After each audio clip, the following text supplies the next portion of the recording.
If you were born before 1961, there is a very good chance that everything you think you know about your UK state pension is either outdated, incomplete, or just plain wrong. Millions of people in this age group are walking around with assumptions from 10, 20, even 30 years ago, and those assumptions could be costing them thousands of pounds, delaying their retirement, or leaving money on the table that they are fully entitled to claim. So if you were born anywhere before 1961, stay with me for the next few minutes, because what you are about to hear could genuinely change how you plan the rest of your life. Let's start with the single biggest misunderstanding, and that is the state pension age itself. For a long time, most people grew up believing that the state pension kicks in at 65. That was true once, but it has not been true for years. Today, the picture is far more layered, and where you sit depends entirely on your exact date of birth, sometimes down to the day. If you were born before the 6th of April 1960, your state pension age is 66, and if you have not already claimed it, you are entitled to do so right now. Many people in this bracket assume they have already missed their chance simply because they did not act the moment they turned 66. That is not the case.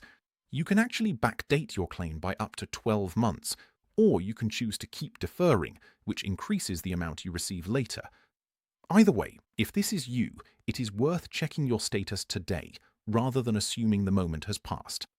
Now here is where it gets interesting, and where a huge number of people born in 1960 specifically get caught out. If you were born between the 6th of April 1960 and the 5th of March 1961, you fall into what is called the transitional band. This is not a simple round number like 66 or 67. Instead, your pension age is calculated in months, based on exactly when you were born. Someone born in early April 1960 might reach pension age at 66 years and 1 month. Someone born in July of that same year could be looking at 66 years and 4 months. Someone born at the very end of December 1960 might not reach pension age until they are 66 years and 9 months old. And if you were born right at the tail end of this window, in January 1961, your pension age could stretch out to 66 years and 10 months. This matters enormously because so many people assume there is one clean cut-off date, when in reality, the government has built a sliding scale that increases by 1 month for almost every month you were born later. A difference of a single day around these boundary dates can shift your entire claim date by a full month. So if you or someone in your family was born anywhere in that window between April 1960 and March 1961, please do not rely on guesswork or on what a friend told them about their own pension age. Your exact date of birth is the only thing that determines your number, and it is worth checking it properly rather than assuming your case matches someone else's. And if you were born from the 6th of March 1961 onward, your state pension age moves cleanly to 67. That is a full year later than what many people in this generation grew up expecting, and it catches a surprising number of people off guard, especially those who assumed the old rules from decades ago still applied to them. Now let's talk about something else that trips people up constantly, and that is the difference between the old state pension system and the new one.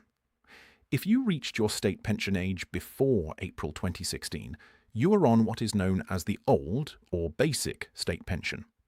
If you reached state pension age after that date, you are almost certainly on the new state pension instead. This distinction matters because the rules for how much you receive and what you need to qualify for the full amount are genuinely different between the two systems.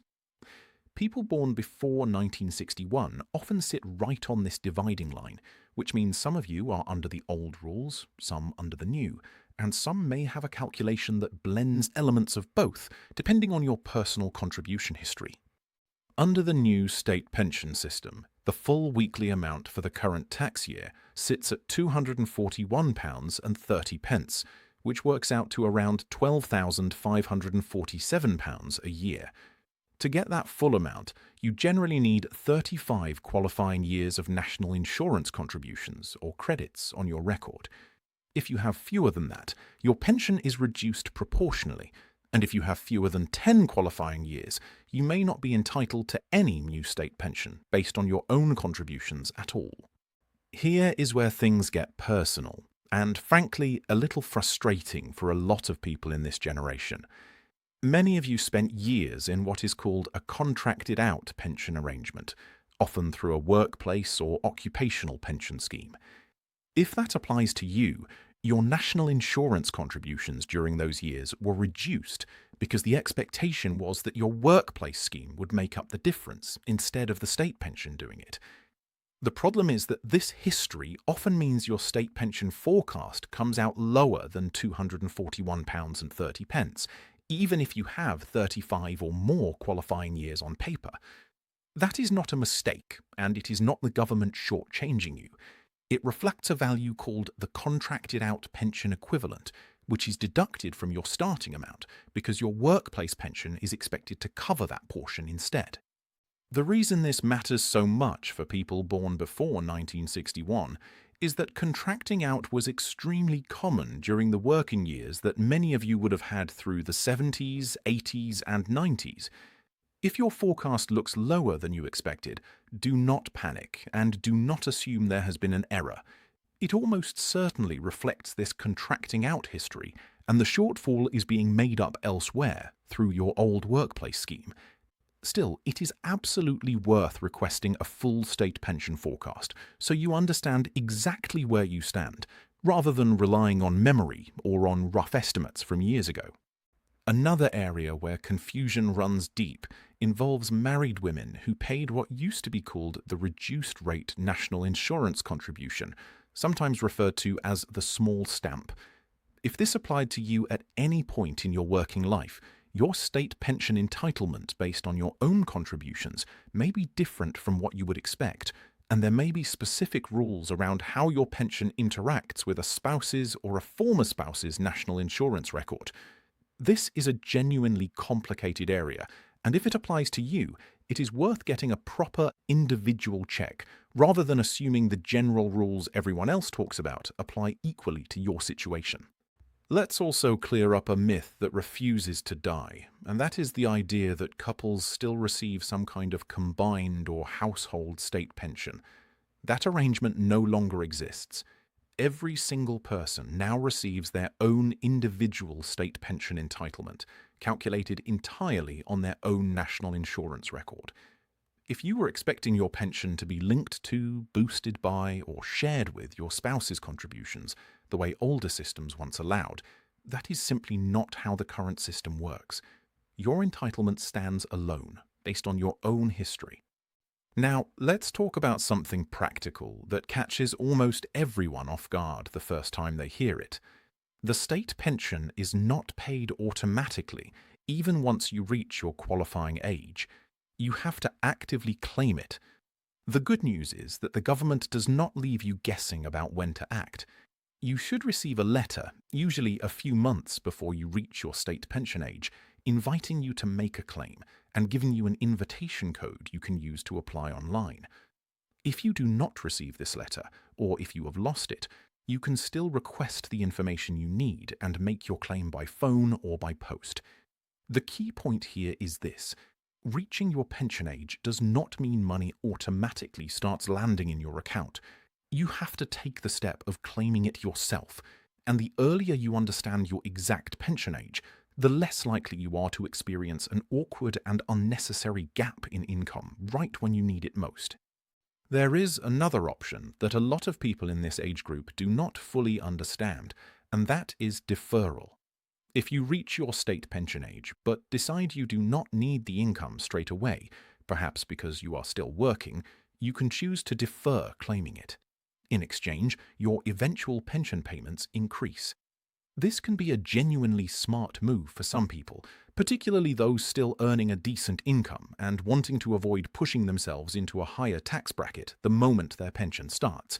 But it is not automatically the right choice for everyone, and it depends heavily on your personal financial picture, your health, and how long you realistically expect to need that income for.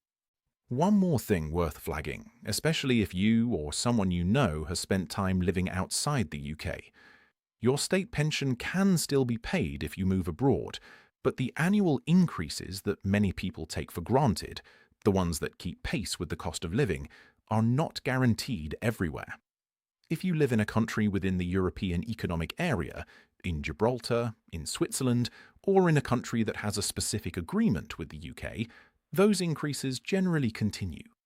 If you live somewhere outside that list, your pension can become frozen at the rate you first received it, which over time can mean a real and growing gap between what you get and what someone living in the UK receives. If retiring abroad is part of your plan, or already part of your reality, this is something you absolutely need to check, rather than assume. So, what should you actually do with all of this information?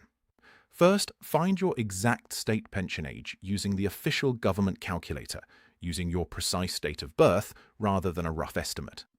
Second, request your full state pension forecast so you know not just when you can claim, but how much you are actually going to receive, including whether any contracting out history has affected your number.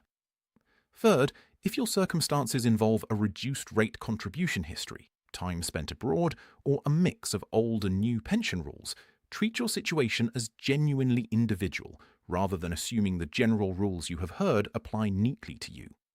And finally, keep your contact details updated with the Pension Service and HMRC, because that invitation letter is the trigger that gets your claim moving, and you do not want it going to an old address.